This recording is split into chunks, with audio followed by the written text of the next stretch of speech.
भगवते वासुदेवाय। ओम नमो भगवते वासुदेवाय। ओम नमो भगवते वासुदेवाय। श्रीमद्भागवतम चौथा कैंटो 29वां अध्याय और 45वां श्लोक।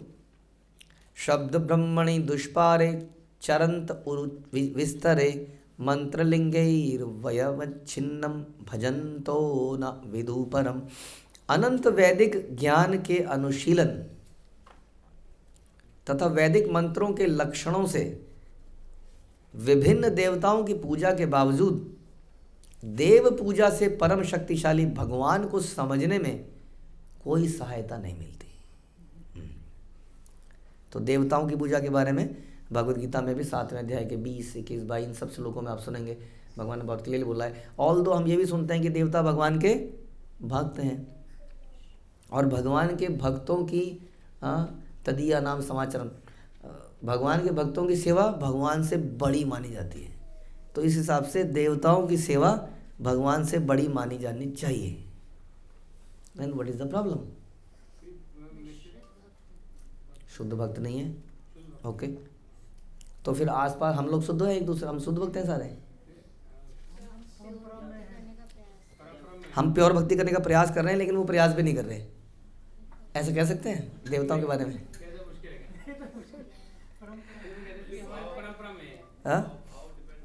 भाव डिपेंड करता है। मतलब किस भाव से कर रहे हैं? क्या उनको सुप्रीम पर्सनैलिटी समझ के कर रहे हैं?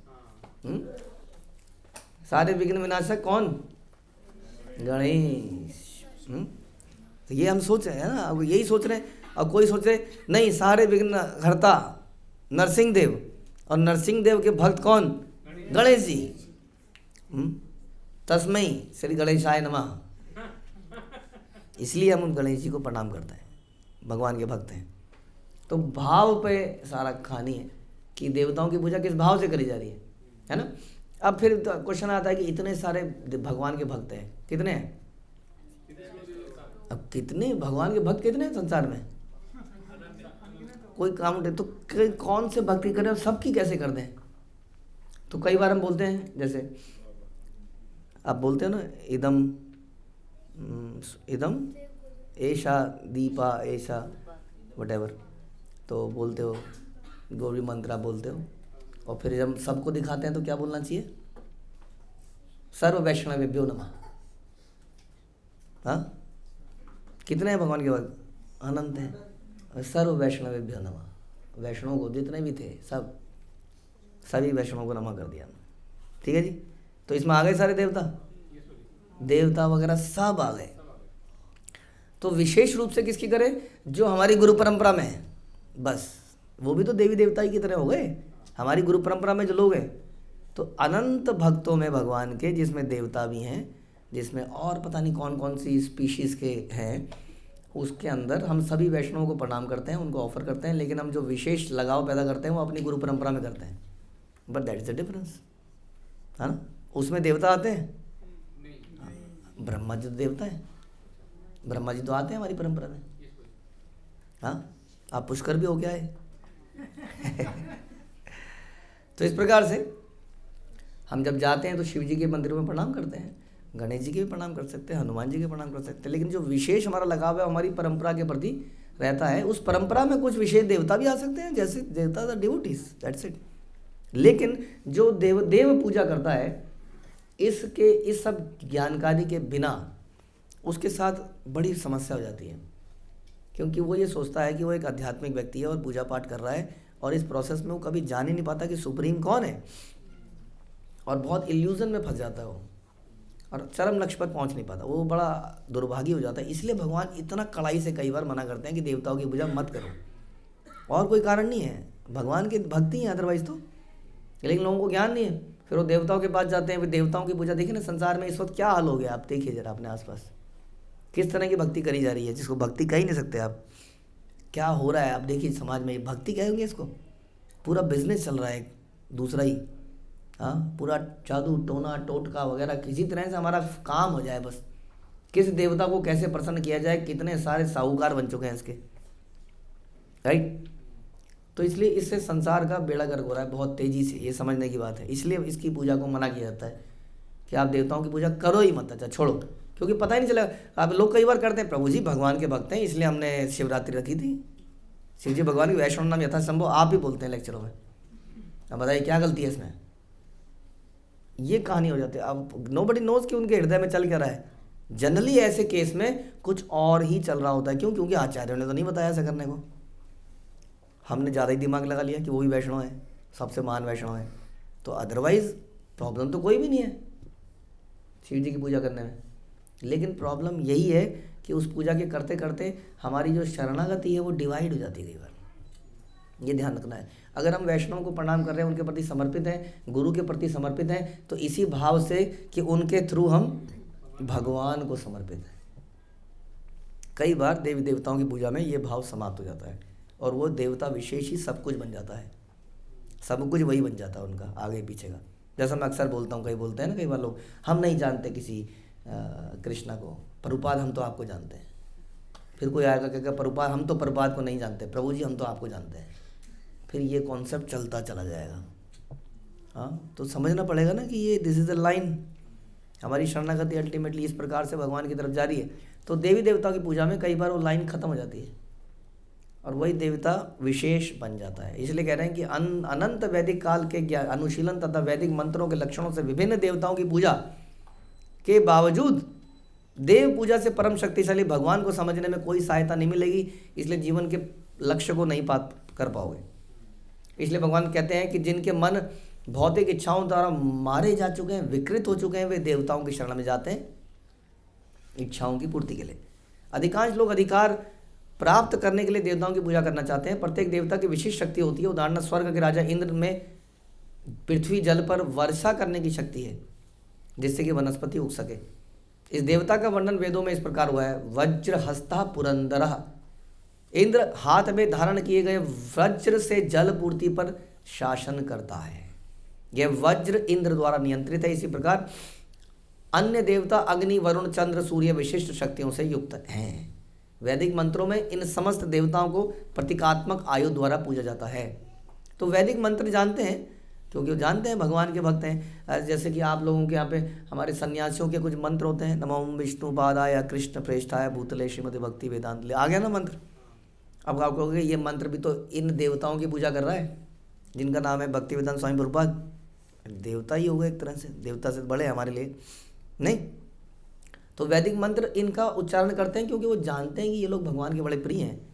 उन्होंने मंत्र इसलिए थोड़ी बनाए थे कि आप इनको सर्वे सर्वा मानकर सब कुछ भूल जाओ और इन्हीं की पूजा में लग जाओ। जैसे हम लोग दिन रात भगवान से पहले हरे कृष्ण मंत्र से भी पहले कई बार प्रभुपाद का मंत्र बोलते हैं, प्रणाम बोलते हैं, क्योंकि उन्होंने ही हमें ये महामंत्र दिया हमारे हिसाब से। लेकिन फिर हम क्या बोलते हैं, हाँ, जैसे कई परंपराओं में उनको बोले तुम्हारे क्या मंत्र मिला, तो उनको गुरु का ही मंत्र मिला होता है, वो गुरु का मंत्र जपते हैं।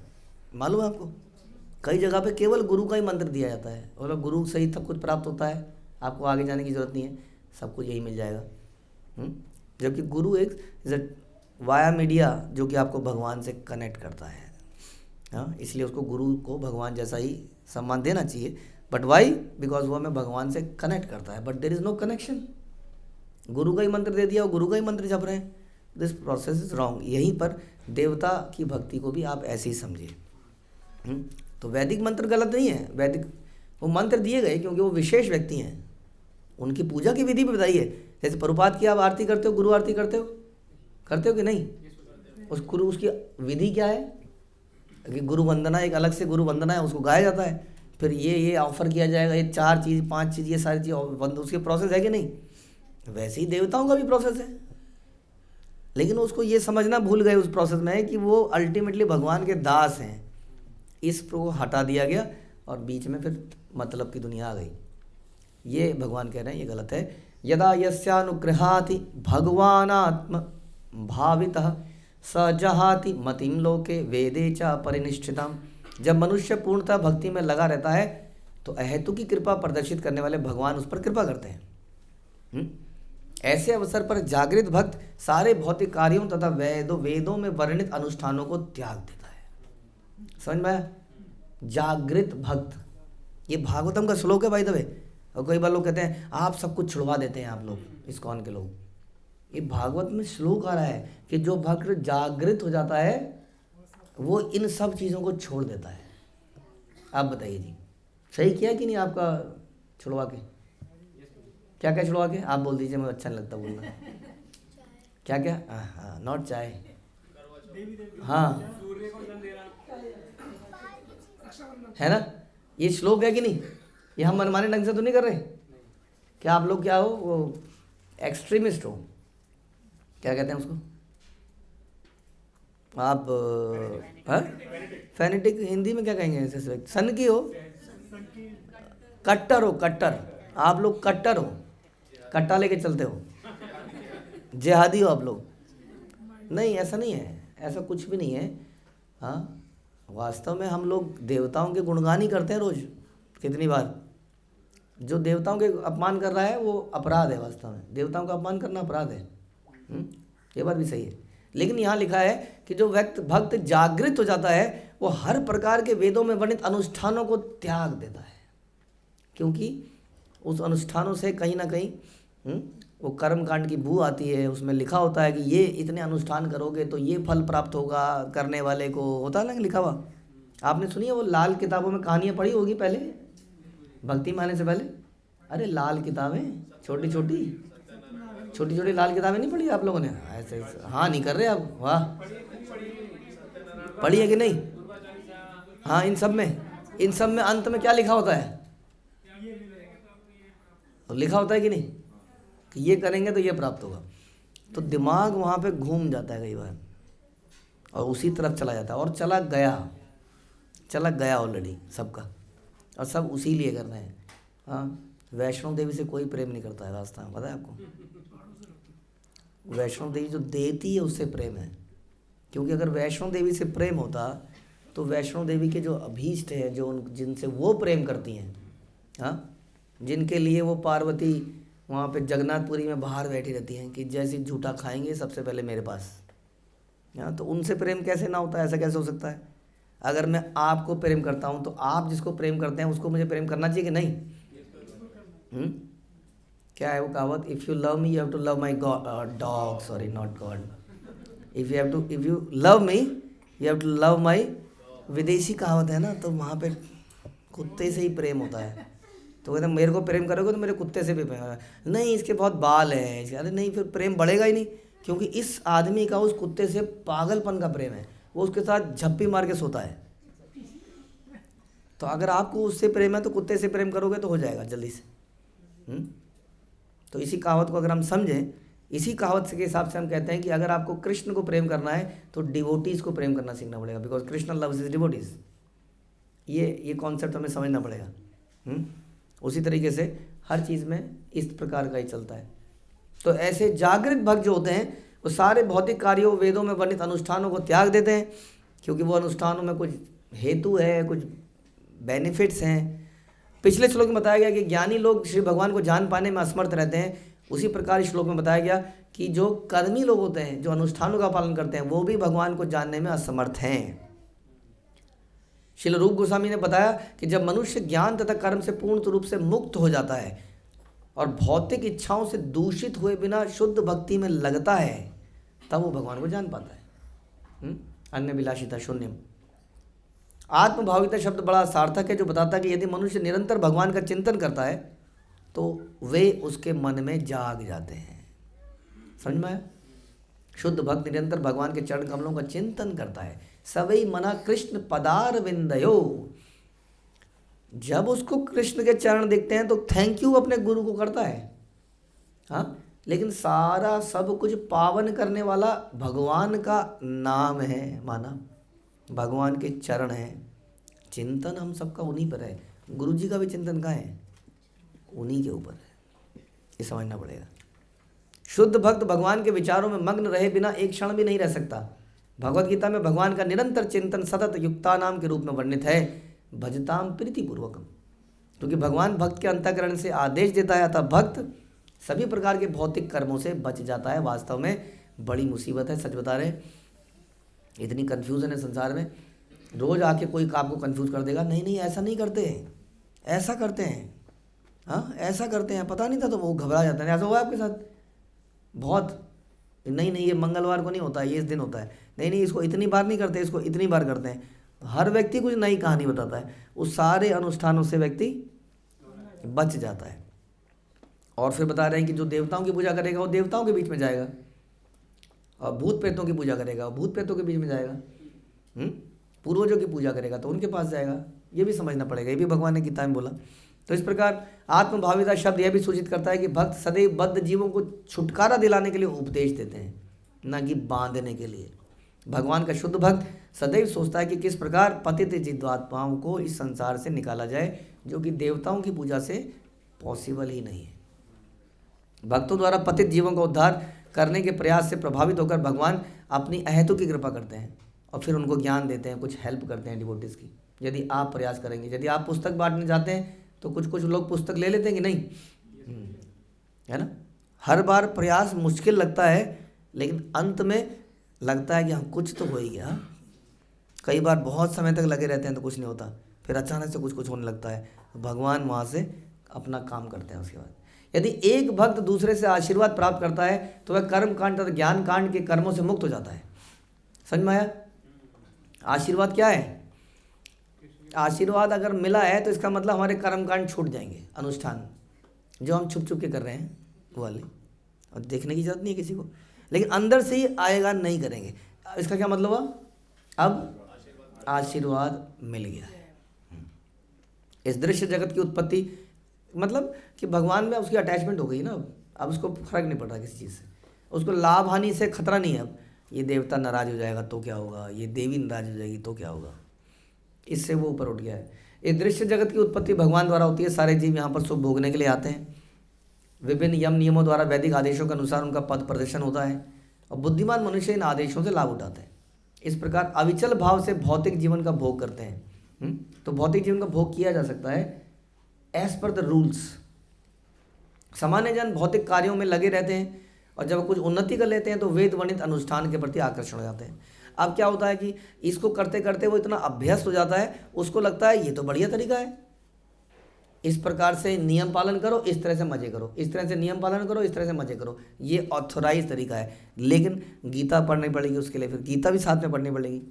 उसमें क्या लिखा है कि भोगेश्वरम प्रसक्ता नाम तया उपतचेत सम, कि अगर आपकी आसक्ति भोगों में, चाहे आप वैलिड तरीके से ही क्यों ना कर रहे हो, नियम के अनुसार ही क्यों नहीं कर रहे हो, लेकिन आपको उससे भगवान की प्राप्ति नहीं होगी, इसलिए आप बार बार जन्म लेते रहेंगे। तो लाभ नहीं हुआ ना, फिर भी माना आपको पाप का फल नहीं मिला, आपने बड़े बड़े कांड नहीं करे, पाप नहीं करे, क्योंकि आपने ऑथोराइज तरीके से भोग कर लिया।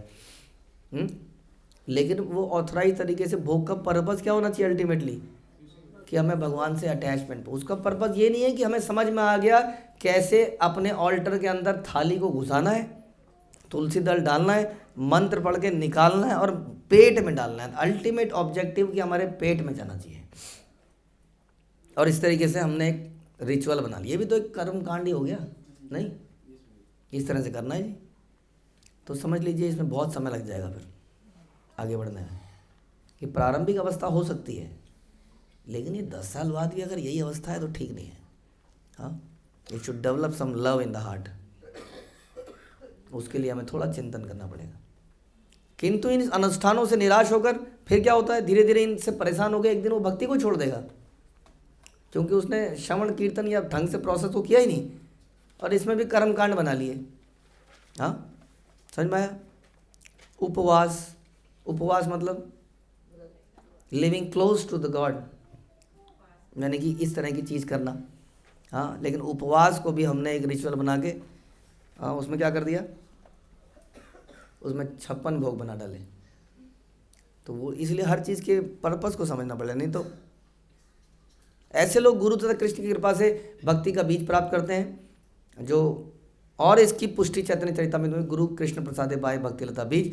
जब मनुष्य भक्ति में लग जाता है तो कर्म कांड उसे खींच नहीं पाता वास्तव में। हाँ, जो वास्तव में भक्ति में लगा है वो कर्म कांड से अट्रैक्ट नहीं होता।